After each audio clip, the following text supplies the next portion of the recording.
Hi, I thought I'd show you in a quick video a few things we did in class today.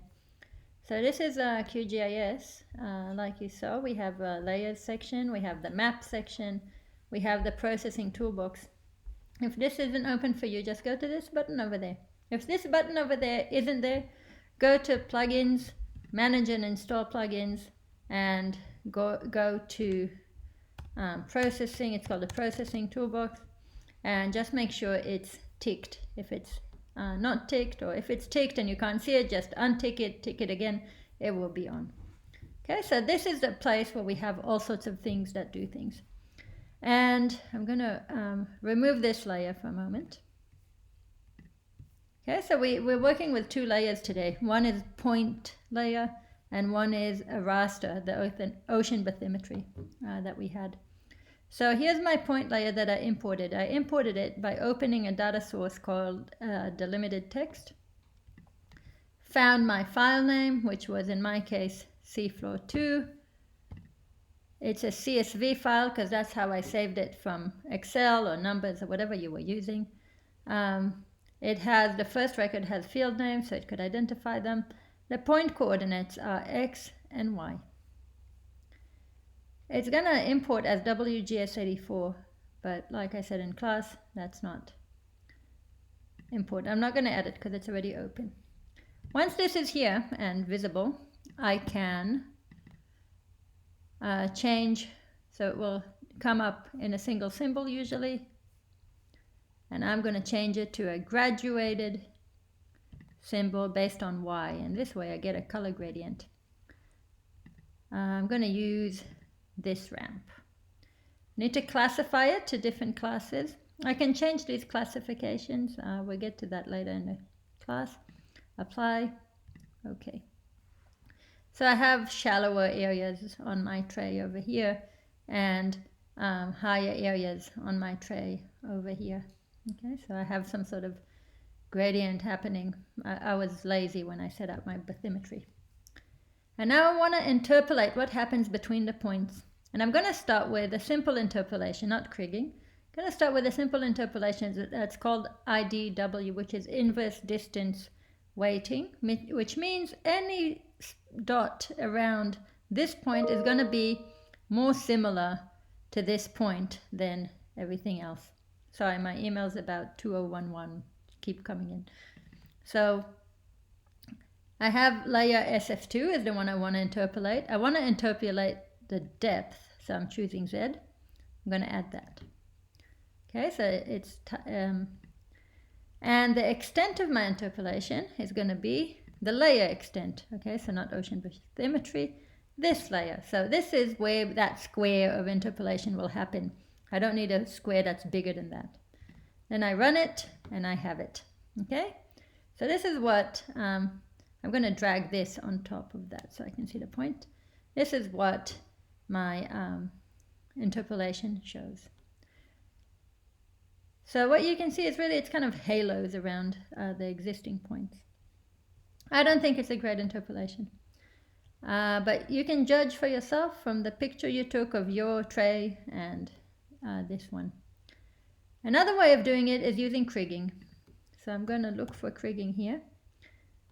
And here's ordinary kriging. Again, I'm using SF2. Again, I'm using Z. This time I have a model that has an error. I can get another layer, which is the standard deviation, so I know the error of the model.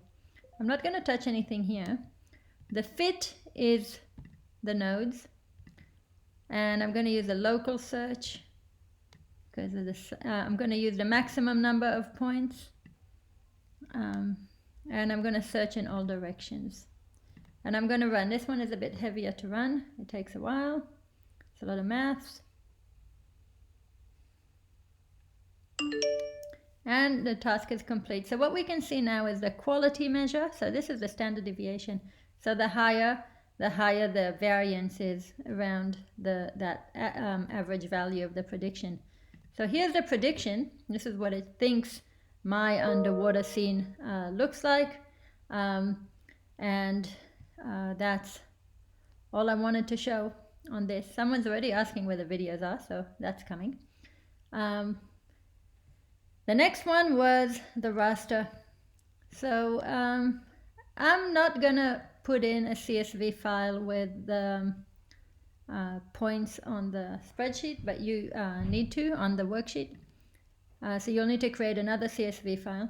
I'm just going to use the points here for demonstration purposes.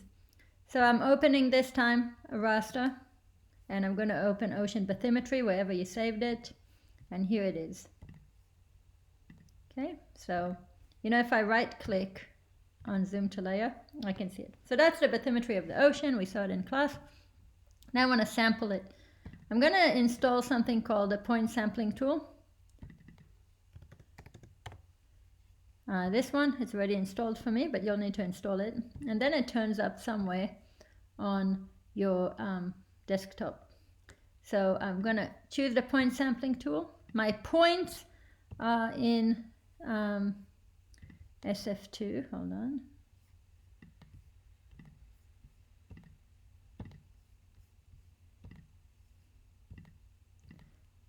In SF2.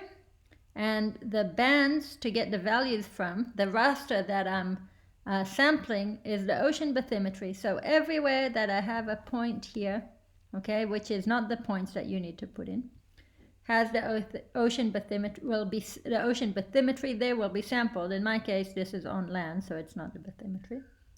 And then it's going to ask me where to save it, and I'm going to say Ruth points. And I'm putting it on my desktop with everything else. Oh, sorry. I'm going to save it as a CSV because it's easier for me to just open it in Excel afterwards and paste it next to my existing values. Oh, what did I do wrong? Oh, sorry.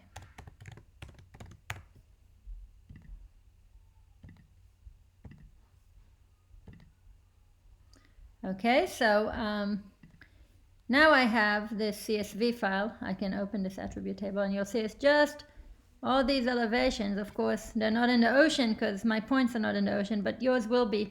And all you need to do is append that data to your existing spreadsheet. That's all we needed for this week's prac. So hopefully this video is helpful.